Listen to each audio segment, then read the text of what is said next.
यूं ही नहीं ताज ताज बन जाता है। शिल्पकारों का हुनर और चुनिंदा संगमरमर ताज को नायाब बनाते हैं। कुछ ऐसे ही चुनिंदा जगहों से बस खास ही चुनकर लाता हूँ। कतरे कतरे को मैं हीरे सा परखता हूँ। यूं ही नहीं मैं रजनीगंधा बन जाता हूँ। का रिवीजन अब पाठशाला की पहली क्लास। पीएम मोदी के खिलाफ जेनजी को भड़काते राहुल के साथ कांड हो गया। जेनजी ने वो कर दिया कि राहुल की नींद उड़ जाएगी क्या?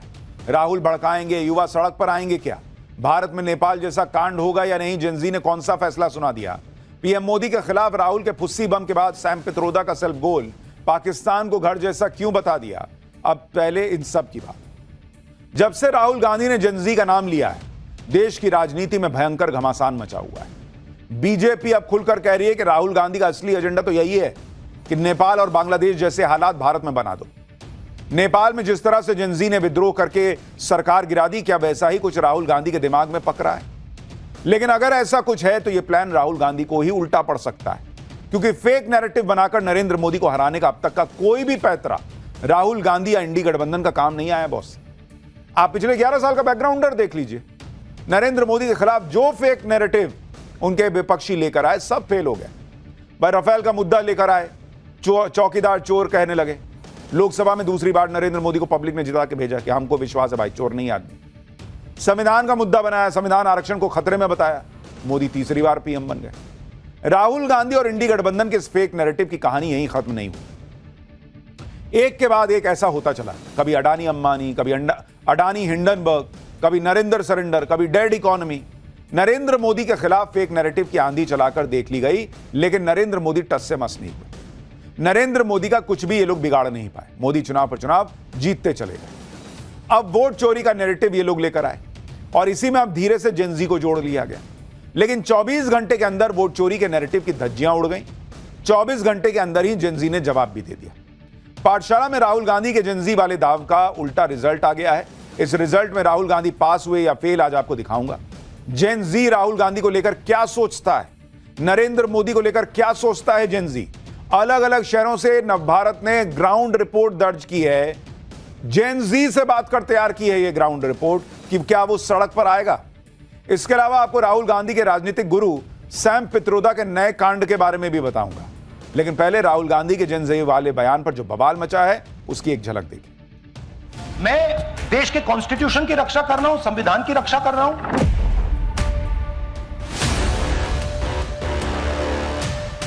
संस्थाओं के खिलाफ जो भड़का रहे हैं लोगों को, इससे देश में अराजक का माहौल बनेगा और राहुल गांधी को इससे बचना चाहिए। भारत का जो जेनजी है वो पूरी तरीके से समझदार है, जानकार है। उसको पता है कि सबसे ज्यादा नेपोटिज्म और सबसे ज्यादा भ्रष्टाचार किस सरकार में हुआ। राहुल गांधी जानबूझकर लोकतंत्र को कमजोर कर रहे हैं, देश में अराजकता फैलाना चाहते हैं। जेनजी के आंदोलन को यदि वो उठाना चाहते हैं तो हम तो राहुल गांधी के साथ हैं।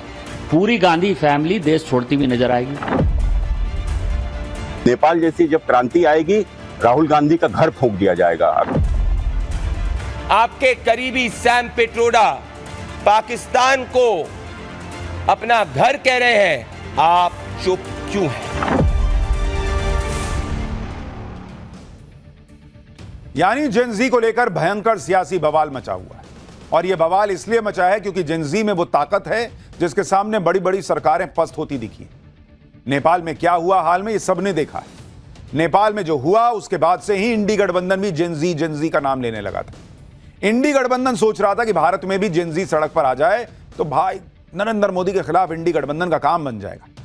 और इसी में राहुल गांधी ने कल जेनजी का जिक्र कर दिया अपने ट्वीट में। राहुल गांधी ने कल जेनजी का नाम लेकर कहा था कि यही लोग संविधान और लोकतंत्र बचाएंगे और वो जेनजी के साथ हमेशा खड़े हैं। लेकिन सवाल तो यह है कि क्या जेनजी राहुल गांधी के साथ खड़ा है? जेनजी को लेकर आज हमने राहुल गांधी के नए दाव का टेस्ट भी किया, जिसका रिजल्ट अभी आपको थोड़ी देर में दिखाऊंगा। यह भी बताऊंगा कि जेनजी राहुल गांधी के बारे में क्या सोचता है। लेकिन पहले आपको दिखाता हूं कि राहुल गांधी के जेनजी वाले बयान पर उनकी सियासी क्लास कैसे लग गई। भाई राहुल गांधी की एक ही दिक्कत है, ना वो चल पा रहे ना उनके मुद्दे चल पा रहे। बीजेपी ने राहुल गांधी को क्या कहा एक बार सुनिए, फिर आपको कांग्रेस क्या जवाब दे रही है वो भी सुनवाता हूं। इसके अलावा जो अभी नेपाल और बांग्लादेश में हुआ है, जिसके साथ कि राहुल गांधी अपने आप को जोड़ना चाहते हैं। दोनों जगह पर जैन जी क्या कह रहा है? हम परिवारवाद के खिलाफ हैं, परिवारवादी पार्टी के खिलाफ हैं। परिवारवाद कहां है? मोदी जी तो परिवारवादी नहीं है। मोदी जी तो ग्राउंड से जो है लड़ाई करके आए हैं, यहां ऊपर उठकर आए हैं। मैं जब आपके सामने बोल रहा हूं, मेरे परिवार में तो कोई सांसद विधायक नहीं है, मैं भी एक छोटे से गांव से उठकर जो है यहां आया हूं। जैन जी के आंदोलन को यदि वो उठाना चाहते हैं तो हम तो राहुल गांधी के साथ हैं। पूरी गांधी फैमिली देश छोड़ती हुई नजर आएगी। मुझे लगता है कि गृहयुद्ध राहुल गांधी इस देश में भड़काना चाहते हैं और इसी गृहयुद्ध के आधार पर नेहरू जी ने, उनके दादाजी ने इस देश का बंटवारा किया। उसी गृहयुद्ध को करा के जेएनजी जैसे मुद्दे को उठाकर ये इस देश के टुकड़े टुकड़े करना चाहते हैं। देखो, ये बम फोड़ना, ये विस्फोट करना, ये किस प्रकार की भाषा है? तो आतंकवादियों की भाषा है बम फोड़ना, ये पाकिस्तानियों की भाषा है। तो कुल मिलाकर ये इनका चरित्र इससे दर्शाता है। नेपाल जैसी जब क्रांति आएगी, राहुल गांधी का घर फूंक दिया जाएगा, अखिलेश यादव का घर फूंक दिया जाएगा। आप लिख लीजिए मेरी बात को। इनके सब के ऊपर, राहुल गांधी के ऊपर भ्रष्टाचार के मुकदमे हैं। राहुल गांधी के बयान पर बीजेपी गुस्से में। दूसरी तरफ इंडी गठबंधन के नेताओं के दबे अरमान बाहर आ रहे हैं। इंडी गठबंधन के नेता राहुल गांधी के जेनजी वाले बयान को सही बता रहे हैं। कह रहे हैं कि भारत में युवाओं को सड़क पर आ ही जाना चाहिए, जैसे नेपाल में हुआ था। सुनिए एक बार। तो मैं समझता हूँ युवाओं ने रास्ते पे उतरने की जरूरत है। युवाओं में बड़े पैमाने पे नाराजगी है, अन्याय की भावना निर्माण हुए। मैं समझता हूँ युवा आने वाले समय में नेपाल जैसा रास्ते पे उतरेंगे। ये एक ऐसा क्रिटिकल क्षण है हमारे लोकतंत्र के लिए कि अगर हमने सारी चीजें दुरुस्त नहीं की तो ये भरभरा के गिर जाएगा। भरभरा के इन लोगों की पॉलिटिक्स गिर गई है बॉस, और इसलिए इनको आखिरी उम्मीद दिख रही है कि किसी तरह सड़क पे आंदोलन हो जाए, कुछ नेपाल उपाल जैसा माहौल बन जाए तो फिर आए इनको आनंद। राहुल गांधी ने जेनजी का नाम लिया और नेपाल से जोड़कर रही सही कसर इंडी गठबंधन के नेताओं ने पूरी कर दी। राहुल गांधी के बयान पर विवाद हुआ तो कांग्रेस ने कहा कि उन्होंने कुछ गलत नहीं कहा है। कांग्रेस को कुछ गलत दिख ही नहीं रहा भाई। सुनिए कांग्रेस क्या कह रही है, फिर बताऊंगा जेनजी ने आज राहुल गांधी को कैसे तगड़ा जवाब दे दिया। संविधान बचाना, लोकतंत्र बचाना, वोट चोरी बचाना क्या देश के संविधान के खिलाफ है, लोकतंत्र के खिलाफ है? पर भाजपा अपने दामन में झांक के देखते हैं तो उनको नजर आती है वोट चोरी।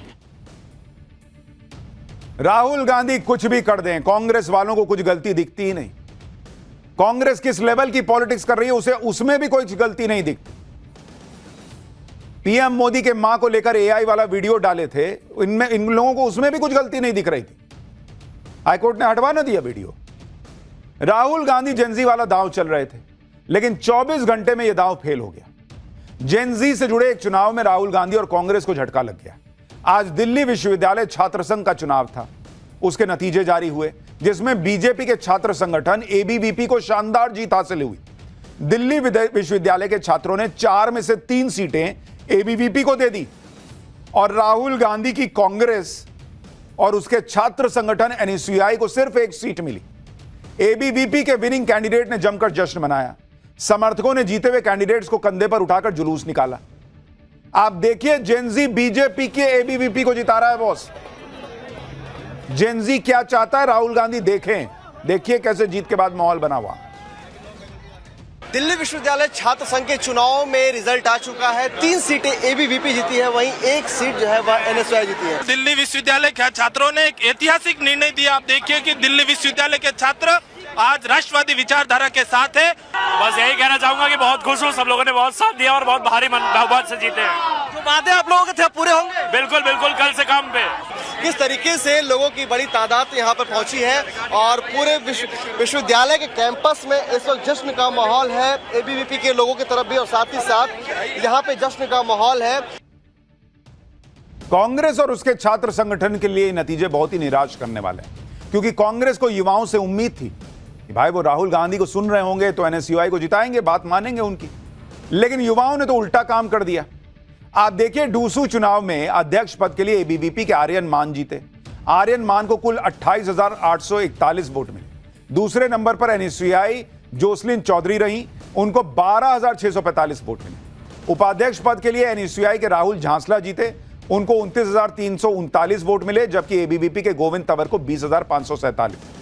सचिव पद के चुनाव में एबीवीपी के कुणाल चौधरी को जीत मिली, उनको 23,779 वोट मिले। एनएसयूआई के कबीर को 19,117 वोट मिले। संयुक्त सचिव के चुनाव में भी एबीवीपी की दीपिका झा जीत गई। दीपिका झा को 21,825 वोट मिले। एनएसयूआई के लवकुश भड़ाना को 17,380 वोट मिले। यानी दिल्ली यूनिवर्सिटी छात्र संघ के चुनाव में बीजेपी के एबीवीपी ने बम्पर जीत हासिल की और राहुल गांधी की एनएसयूआई का पत्ता साफ होते होते बचा मात्र एक सीट में। लेकिन कांग्रेस कल तक ऐसे ऐसे दावे कर रही थी कि एनएसयूआई चारों सीट जीत जाएगी। इसे राहुल गांधी के हाइड्रोजन बम से जोड़ रही थी कि मोदी जी को 2-2 धमाकेदार गिफ्ट मिलेंगे जिससे वो बर्थडे मनाना भूल जाएंगे। सुनिए कैसी कैसी बातें कर रहे थे ये लोग। फिर आपको बताता हूं कि नवभारत के कैमरे पर देश के जेनजी ने राहुल गांधी के लिए क्या मैसेज भेजा है। इस बार हम चारों सीटें जीतने वाले हैं। वैसे भी आज एक हाइड्रोजन बॉम्ब का धमाका हो रहा है जो मोदी जी को ऐसी गिफ्ट मिलेगी कि शायद वो अगली बार अपना जन्मदिन मनाना भूल जाएं। एक आज राहुल गांधी देने वाले हैं और कल एनएसयूआई की चारों सीट जीतकर हम एक और उन्हें बर्थडे गिफ्ट देंगे। अगली बार से बर्थडे मनाते हुए भी वो 2 बार सोचेंगे। ये लोग इतना बोल जाते हैं कि फिर उसको यू टर्न लेना भी मुश्किल है कि मोदी जी बर्थडे मनाना भूल जाएंगे। चारों सीट एनएसयूआई जीत जाएगी। एक बड़ी मुश्किल से आई है। आज जब नतीजे आए तो बीजेपी ने कांग्रेस की क्लास लगा दी। बीजेपी ने कहा कि एनएसयूआई सिर्फ उपाध्यक्ष पद की सीट ही जीत पाई है और वहां भी जो जीता है वो एबीवीपी का पूर्व कार्यकर्ता है। राहुल गांधी को अपने घर से 10 किलोमीटर के दायरे के अंदर ही बेहद तगड़ा रियलिटी चेक मिल गया है। एबीवीपी की जीत से बीजेपी गदगद है। गृह मंत्री अमित शाह ने एबीवीपी को जीत की बधाई दी। कहा कि दिल्ली विश्वविद्यालय छात्र संघ चुनाव में एबीवीपी की प्रचंड जीत पर परिषद के कार्यकर्ताओं को बधाई। यह जीत युवाओं की राष्ट्र प्रथम की विचारधारा में अटूट विश्वास का प्रतिबिंब है।